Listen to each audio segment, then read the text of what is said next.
As-tu déjà eu cette impression, juste avant de t'endormir, qu'un regard t'accompagnait dans l'obscurité? Ce frisson sur ta nuque, la certitude que tu n'es jamais vraiment seul, ce n'est pas de la paranoïa, ce n'est pas ton imagination. C'est plus profond, une trace ancienne, une mémoire gravée dans l'âme. Ce que tu ne portes pas à la conscience apparaît dans ta vie comme destin. C'est ce que nous enseigne Jung. Le regard invisible, celui qui te suit en silence. Peut-être le ressens-tu, même maintenant, alors que ces mots glissent en toi. Ce n'est pas juste les yeux des autres, c'est une présence discrète, une attente silencieuse, un témoin caché derrière chaque choix, chaque geste, chaque pensée. Ce regard a 1000 visages, les ancêtres et leurs secrets, la société et ses normes invisibles, ton ombre personnelle, tout ce que tu as relégué au silence, à l'oubli, à la honte. Mais parfois, ce regard, c'est aussi une blessure ancienne, un abandon qui t'habite depuis toujours. Ce que tu caches te regarde. Pense-y. Cette sensation, tu l'as peut-être connue enfant, mais elle revient aussi adulte. Cette fois où, au travail, tu as senti que tu étais jugé, non pas sur ce que tu faisais, mais sur ce que tu étais. Ou ce moment dans un couple où tu sens que l'autre devine un secret que tu n'oses même pas t'avouer. Notre psyché est une chambre où se déplacent des présences invisibles dès qu'on détourne les yeux. L'inconscient n'est pas seulement un dépôt du passé, mais aussi plein de germes de situations psychiques et d'idées futures, disait Jung. Ce qui t'observe en silence n'est pas seulement ton passé, c'est aussi ce que tu pourrais devenir. L'enfant que tu étais te regarde toujours. Silencieusement, il juge, il attend, il garde des secrets oubliés. Les secrets de famille observent aussi, silencieux, patients, transmis par les regards et par les silences. La vraie intimité commence quand on ose regarder ce regard invisible, quand on ose s'exposer à ceux qui nous observent en silence. Le silence parfois est un témoin plus bruyant que tous les cris. As-tu remarqué comment certaines relations sont faites de non-dits, de silences qui pèsent plus que les mots? C'est le langage du regard invisible, le langage de ce qui te surveille sans jamais se montrer. Quand tu ressens cette douleur sans nom, cette angoisse venue de nulle part, c'est peut-être le cri de ce regard que tu refuses encore de reconnaître. On ne guérit pas ce qu'on refuse de voir. Pense aux gens qui ont traversé ta vie, à tes parents, tes enfants, tes amours, tes amis. Que voient-ils en toi? Et surtout, qu'est-ce qu'ils ne voient pas? Qu'est-ce qui reste caché sous la surface de ce masque social? Je connais beaucoup de gens qui semblent parfaitement normaux, jusqu'à ce qu'ils soient exposés à la chaleur et à la pression de la vie, disait Jung. Sous cette pression, le regard invisible se révèle. Nous vivons toutes avec une vigilance émotionnelle, externe, mais surtout interne, qui façonne plus qu'on ose l'admettre. Les regards de l'enfance, ceux qu'on a reçus ou attendus, ne disparaissent jamais. Ils restent silencieux à l'intérieur de nous. Le corps se souvient de tout, la façon dont tu te tiens, dont tu respires, dont tu marches dans la rue. Tout cela porte la marque de ce regard invisible, de cette présence absente qui n'a jamais cessé de t'observer. As-tu déjà eu l'impression d'être vue sans jamais être comprise, d'être cataloguée, jugée, classée, mais rarement reconnue dans ce que tu ressens vraiment? Être vu, c'est exister aux yeux des autres. Être perçu, c'est être reconnu dans sa vérité.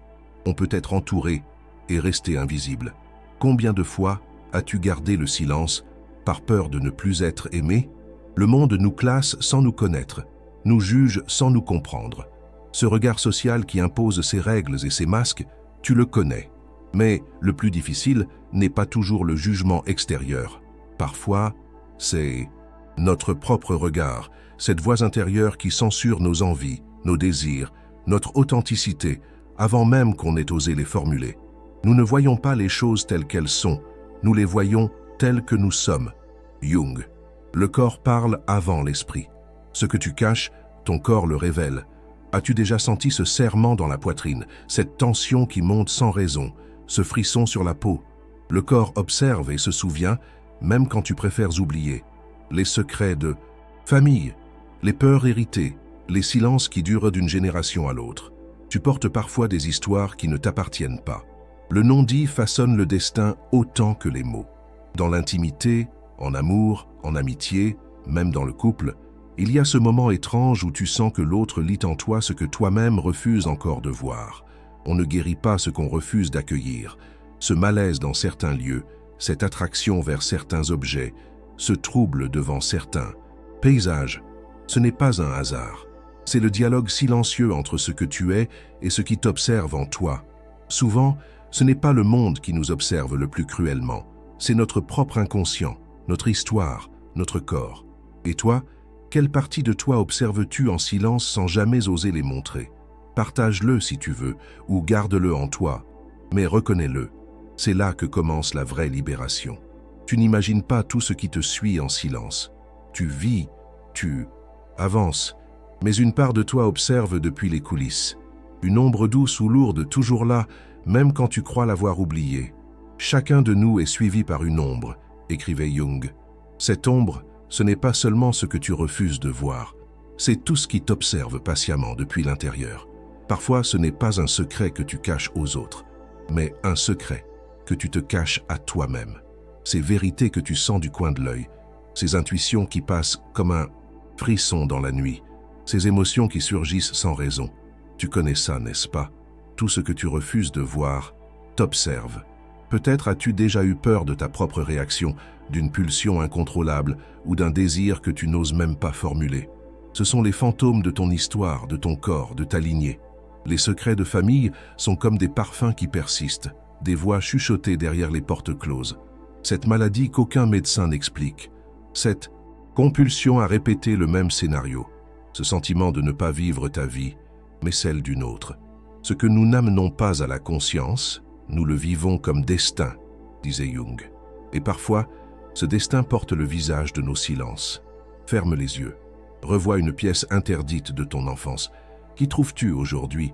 Un secret, une peur ou un potentiel inexprimé? La vraie présence commence quand tu acceptes de regarder ce qui t'observe, pas pour t'analyser à l'infini, ni pour te blâmer, mais pour accueillir ta complexité.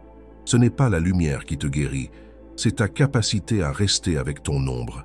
L'intimité, avec toi-même ou avec l'autre, naît dans cette vulnérabilité partagée, ce courage d'être vu, même dans tes parties les plus brutes, les plus secrètes. Les secrets que tu portes ne demandent pas tous à être dévoilés, mais ils ont besoin d'un regard, le tien, honnête et sans masque. Accueillir ton ombre, c'est aimer entière, même dans le doute, même dans la contradiction. Et toi, quel secret observes-tu en silence? Tu peux garder la réponse pour toi ou la déposer ici, mais n'oublie pas, ce que tu accueilles cesse de te poursuivre. Ton corps sait ce que ton esprit ignore.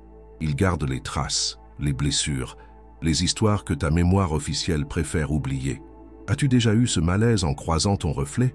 Ce pincement dans le ventre quand tu entends une voix? Ce nœud à la gorge qui revient chaque fois que tu dois t'affirmer face à quelqu'un? Parfois ton corps parle avant toi. Cette boule au ventre avant un rendez-vous, cette fatigue soudaine quand tu dois affronter un conflit, ces douleurs chroniques qui reviennent toujours au même moment du mois ou de l'année. La psyché et le corps ne sont pas séparés. Ils sont une seule et même vie, disait Jung. Ce que tu ne veux pas voir, ton corps le manifeste. Une tension, une maladie, une insomnie, un blocage, une sensation bizarre face à une personne précise. Le corps ne ment. Jamais. Même quand tes mots le font pour t'adapter, pour plaire, pour ne pas déranger, pense-y. Combien de femmes vivent avec un symptôme inexpliqué? Migraine, douleur cervicale, fatigue sans cause, allergie soudaine, sans jamais relier ce signal à une histoire enfouie. Peut-être as-tu déjà remarqué cette sueur froide quand tu mens, ce battement du cœur qui s'accélère, ce micro-changement dans ta voix ou dans ton regard. Ce n'est pas de la magie. Ton corps est le premier à savoir la vérité, même celle que tu caches à toi-même. La maladie est la voie par laquelle l'organisme se libère du refoulé, disait Jung. Prends un moment là, tout de suite. Ferme les yeux. Observe simplement ta respiration, sans rien forcer. Est-ce que tu retiens parfois ton souffle sans t'en rendre compte? Est-ce que ta poitrine se contracte quand tu es stressé? Ou ton ventre se serre quand tu dois dire non? Pose-toi cette question. Qui a appris à ton corps à réagir ainsi? Quelle mémoire se cache dans ce souffle, cette tension, ce mouvement? Le corps, ce n'est pas un objet à réparer ou à transformer pour plaire. C'est le lieu de notre histoire vivante, de nos secrets, de nos désirs et de nos blessures. Il est à la fois ce qui observe et ce qui est observé. Ton corps se souvient, même quand tu as oublié. Pense à ces odeurs, ces sons, ces gestes qui déclenchent en toi une émotion sans logique. La mémoire du corps n'est pas linéaire, ni rationnelle. Elle est fragmentaire, viscérale, souvent féminine et sauvage. As-tu déjà eu cette réaction disproportionnée à un simple regard, une remarque, un lieu? Peut-être que ton inconscient, ce jour-là, voulait simplement te protéger d'une douleur ancienne. Le corps se souvient de ce que l'esprit oublie. Accueillir ce que ton corps veut te dire, c'est commencer à dialoguer avec ce qui t'observe depuis l'intérieur. C'est un courage rare, mais c'est le début d'une vraie liberté. Et toi, quel message ton corps t'a-t-il déjà envoyé que tu as mis du temps à comprendre? Ose en parler ici ou à toi-même, car parfois une femme qui s'écoute, c'est déjà une femme qui guérit. Élise a toujours ressenti cette impression étrange d'être observée, pas comme quelqu'un de parano, non, mais plus subtil, comme si quelque chose, ou quelqu'un, attendait d'elle un geste, une réponse, un aveu silencieux. Comme si chaque choix était scruté par un regard sans visage, ni jugement, ni pitié, seulement une vigilance patiente. À 42 ans, sa vie avait tout pour sembler normale. Un poste stable dans une maison d'édition, un appartement lumineux à Montmartre, quelques amis fidèles, des histoires d'amour jamais vraiment abouties. Mais à l'intérieur, une sensation persistante. Le sentiment d'être suivi par un secret trop lourd pour être nommé. Tout a basculé le jour où sa mère est partie. En triant des affaires, Élise est tombée sur une vieille boîte. Des photos d'un autre siècle, des visages de femmes qui lui ressemblaient, des regards familiers et pourtant étrangers. Et glissée entre deux images, une lettre, une histoire que personne ne lui avait racontée. Sa grand-mère, héroïne silencieuse selon la famille, avait en réalité caché une part sombre. Elle avait dénoncé une voisine juive pour protéger ses propres enfants. Une dénonciation qui avait brisé des vies. Une survivante, une femme dont Élise n'avait jamais entendu le nom. En lisant cette lettre, une froideur s'est emparée d'elle, comme si ce secret avait toujours été tapi dans l'ombre, à l'attendre. Cette nuit-là, Élise a rêvé d'une maison inconnue, ouvrant porte après porte, jusqu'à croiser le regard d'une femme silencieuse, à la fois étrangère et intime. Elle s'est réveillée, bouleversée, avec la certitude que ce secret lui parlait depuis toujours. Les jours suivants, tout ce qu'elle croyait comprendre d'elle-même a vacillé. Difficulté à faire confiance, peur de s'engager vraiment, sensation de ne jamais être à sa place. Tout prenait un sens nouveau. Élise s'est alors mise en quête de cette femme survivante, aujourd'hui âgée, vivant à l'autre bout du monde. Elle a longtemps hésité avant de lui écrire, puis a osé. La réponse ne s'est pas fait attendre. Je vous observe depuis longtemps, sans colère ni rancune, pour comprendre comment un secret se transmet, comment il survit. J'ai vu votre visage sur une vieille photo, puis j'ai cherché à savoir qui vous étiez devenu. Ce que j'y ai trouvé était différent. Quelque chose d'indicible, un mélange de peur et d'espoir. Ces mots ont bouleversé Élise. Pour la première fois, elle comprenait que ce qu'elle sentait n'était pas qu'une blessure personnelle, mais une mémoire partagée. Elle a décidé de se rendre à la rencontre de cette femme. 2 générations, 2 douleurs, 2 vies traversées par une histoire qui les dépassait. Vous portez le regard de celle qui sait et qui souffre en silence. J'ai passé ma vie à chercher le regard qui pouvait comprendre sans juger. Comment se libérer de ce regard ? A demandé Élise, les larmes aux yeux, en acceptant d'être vue, en n'ayant plus peur de regarder en retour. Ce jour-là, quelque chose a changé en elle. La culpabilité s'est allégée, la peur est devenue présence. Élise est repartie, le cœur tremblant, mais un peu plus libre. De retour à Paris, elle a commencé à écrire son histoire, pas pour expier, mais pour témoigner, pour donner un nom à ce qui l'observait en silence depuis si longtemps. Peu à peu, le regard intérieur a cessé d'être un juge et est devenu un allié. Le passé n'est jamais mort, il n'est même pas passé, disait Jung. Aujourd'hui, Élise sait que ce qu'il observe en silence n'est plus là pour l'accuser, mais pour lui rappeler qu'elle peut choisir une autre fin à l'histoire. Il y a un moment dans chaque vie où nous nous retrouvons face à ce qui nous a toujours observé en silence. Ce moment ne se présente pas comme une révélation spectaculaire, comme une épiphanie éblouissante. Il arrive souvent dans la simplicité d'un instant ordinaire, quand soudain le voile se déchire et nous nous voyons vus. Cette expérience a quelque chose de vertigineux, de terrifiant parfois, car être réellement vu, c'est être dépouillé des illusions que l'on entretient sur soi-même. La confrontation avec l'inconscient commence par l'expérience de l'ombre, nous rappelait Jung. Et cette ombre n'est pas seulement ce que nous refusons en nous, c'est aussi ce qui nous observe depuis les marges de notre conscience. Pense à ces moments où tu as soudain pris conscience d'un schéma répétitif dans ta vie, ces relations qui échouent toujours de la même façon, ces situations qui se reproduisent comme si elles étaient attirées par une force magnétique invisible, ces émotions qui surgissent, disproportionnées, face à des déclencheurs apparemment anodins. Dans ces moments, tu entrevois ce qui t'observe en silence. L'illusion du libre arbitre absolu s'effondre, alors, non pas que nous soyons de simples marionnettes manipulées par des forces inconscientes, mais nous prenons conscience que notre liberté s'exerce toujours dans un champ de force dont beaucoup nous échappent.